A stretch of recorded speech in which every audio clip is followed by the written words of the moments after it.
अस्सलाम वालेकुम dear students. ये न्यूमेरिकल प्रॉब्लम 13.5 है। इसमें एक आयरन वायर की रेजिस्टेंस दी हुई है कि आयरन वायर की resistance at 0 degree centigrade 1 ten raised power 4 ohm है और उसने हमसे पूछा है कि उसकी बताए रेजिस्टेंस उसी वायर की 500 डिग्री सेंटीग्रेड पे कितनी रेजिस्टेंस होगी। उसने टेम्परेचर कोएफिशिएंट ऑफ रेजिस्टेंस दिया है 5.2 मल्टीप्लाई 10 रेज़्ड पावर -3 पर केल्विन। ये आपके पास आयरन के का जो है टेम्परेचर कोएफिशिएंट ऑफ रेजिस्टेंस है। इस टॉपिक को ड्राइव करने से पहले थोड़ा-सा हम समझ लेते हैं कि देखें ये RT माइनस R नॉट क्या है कि R नॉट है 0 डिग्री सेंटीग्रेड पे रेजिस्टेंस। RT क्या है कि किसी भी आर्बिट्रेरी T डिग्री सेंटीग्रेड पे जो है वो रेजिस्टेंस उसकी। तो RT माइनस R नॉट यानी इंक्रीज इन रेजिस्टेंस। अच्छा, अब ये जो इंक्रीज इन रेजिस्टेंस है ये उस रेजिस्टेंस के लिए ज्यादा होगी कि जिस रेजिस्टर की 0 डिग्री सेंटीग्रेड पे रेजिस्टेंस ज्यादा है। यानी इंक्रीज इन रेजिस्टेंस उस रेजिस्टर के लिए ज्यादा होगी जिसकी रेजिस्टेंस 0 डिग्री सेंटीग्रेड पे ज्यादा है। इसलिए हमने लिखा हुआ है कि RT माइनस R नॉट यानी increase in resistance is directly proportional to the resistance at 0 degree centigrade.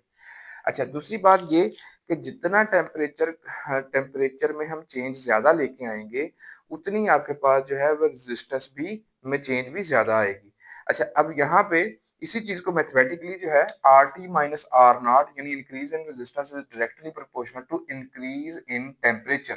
अच्छा, अब यहाँ पे देखें कि इस क्वेश्चन में हमें बताया गया है कि उसका टेम्परेचर जो है वो 0 डिग्री सेंटीग्रेड से 500 डिग्री सेंटीग्रेड हो गया है।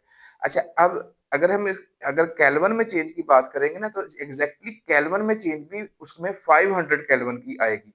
तो अब जब चेंज की बात हो रही हो तो आपके पास जितने डिग्री सेंटीग्रेड चेंज आती है उतने ही केल्विन भी चेंज आती है। तो इसका जो टेम्परेचर चेंज है वो 500 डिग्री सेंटीग्रेड भी कह सकते हैं, हम उसको 500 केल्विन भी कह सकते हैं। अच्छा, अब इससे आगे चलते हैं कि इन्हीं दोनों चीजों को हमने कंबाइन किया कि RT माइनस R नॉट यानी increase in resistance is directly proportional to R naught into T। अच्छा, अब यहाँ पे जो प्रोपोर्शनैलिटी को इक्वालिटी में चेंज किया था तो ये जो आपके पास अल्फा आया है ये आपके पास टेम्परेचर कोएफिशिएंट ऑफ रेजिस्टेंस है। अच्छा, अब ये जनरल इक्वेशन है जो कि इस तरह के जो प्रॉब्लम में हम इस्तेमाल कर सकते हैं।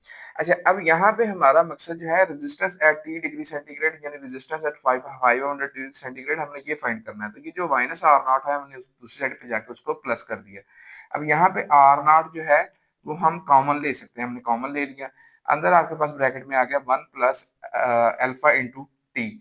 अच्छा, अगर आपको ये फार्मूला आता है तो आप ये सवाल डायरेक्टली इसी रिलेशन से स्टार्ट करेंगे। ठीक है, अगर नहीं आता तो जाहिर सी बात है इसको थोड़ा सा आपको ड्राइव करना पड़ेगा। अब यहाँ से आगे चलते हैं जो कि R naught resistance at 0 degree centigrade जो कि उसने दी हुई है 1 टेन टू पावर 4 ओहम। ये 1 आपके पास आ गया प्लस ये टेम्परेचर कोएफिशिएंट ऑफ रेजिस्टेंस ये उसने आयरन के लिए हमें दिया हुआ है 5.2 टेन टू पावर -3 पर केल्विन। और ये जो चेंज इन टेम्परेचर है हमको मैंने पहले बताया कि ये 500 डिग्री सेंटीग्रेड चेंज भी कह सकते हैं और 500 केल्विन चेंज भी हम कह सकते हैं। तो आपके पास ये 500 आ गया।